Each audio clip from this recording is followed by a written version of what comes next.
بسم اللہ الرحمن الرحیم۔ سامعین مکرم، آج کا جو ہمارا موضوع ہے، آج جس ٹاپک پہ ہم بات کرنے جا رہے ہیں وہ ہے کہ اشراق کی نماز کی فضیلت کیا ہے اور اشراق کی نماز پڑھنے کا وقت کیا ہے۔ آج ہم اس بارے آپ کو آگاہ کرنے جا رہے ہیں۔ بہت سے لوگ ایسے ہیں جو ایسے مسائل پوچھتے رہتے ہیں، لیکن عبادت تو کرتے ہیں، نماز تو پڑھتے ہیں، لیکن اسے پڑھنے سے صحیح طریقہ سمجھ نہیں آتا، انہیں پتہ نہیں ہوتا کہ صحیح طریقے سے پڑھنی کیسے ہے۔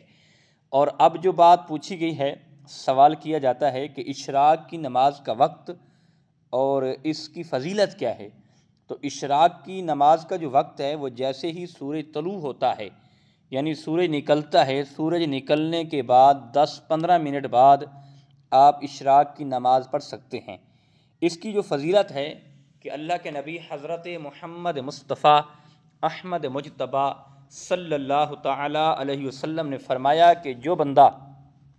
نماز فجر پڑھتا ہے، نماز فجر پڑھنے کے بعد اسی جگہ پر جس جگہ اس نے نماز فجر ادا کی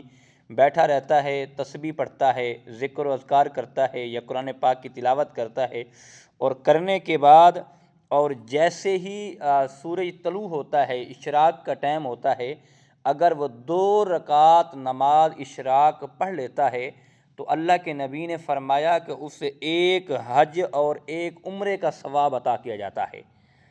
اور اسی جگہ پر بیٹھ کے بشرط یہ ہے کہ آپ فجر کی نماز بھی پڑھیں اور اس کے بعد اپنی جگہ پہ بیٹھے رہیں۔ یہ نہیں ہے کہ آپ نماز فجر پڑھ کے چلے جائیں اور پھر اپنے کام میں مصروف ہو جائیں، پھر جہاں ٹائم ملے آپ اشراق پڑھنا شروع کر دیں۔ تو اللہ کے نبی نے فرمایا نماز فجر پڑھنے کے بعد اس مسجد میں بیٹھے رہیں، اسی جگہ پر بیٹھے رہیں، قرآن پاک کی تلاوت کرتے رہیں، ذکر و اذکار کرتے رہیں یا دیگر عبادات جو ہیں وہ کرتے رہیں، اور جیسے ہی سورج طلوع ہونے کے بعد 10 سے 15 منٹ کے بعد اگر آپ نے 2 رکعت نماز اشراق پڑھ لی تو اللہ رب العزت 1 حج اور 1 عمرے کا ثواب عطا فرمائے گا۔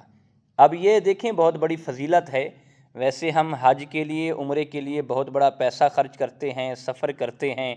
اور اتنی تکلیفوں کے باوجود، یعنی سفر کی تکلیف اور سفر کی پریشانیاں، یہ سارے معاملات طے کر کے ہم عمرے پہ جاتے ہیں اور پتہ نہیں ہے کہ ہمارا عمرہ قبول بھی ہو یا نہ ہو۔ لیکن یہاں اللہ کے نبی نے کہہ دیا کہ جو بندہ نماز فجر پڑھتا ہے، پڑھنے کے بعد اشراق پڑھتا ہے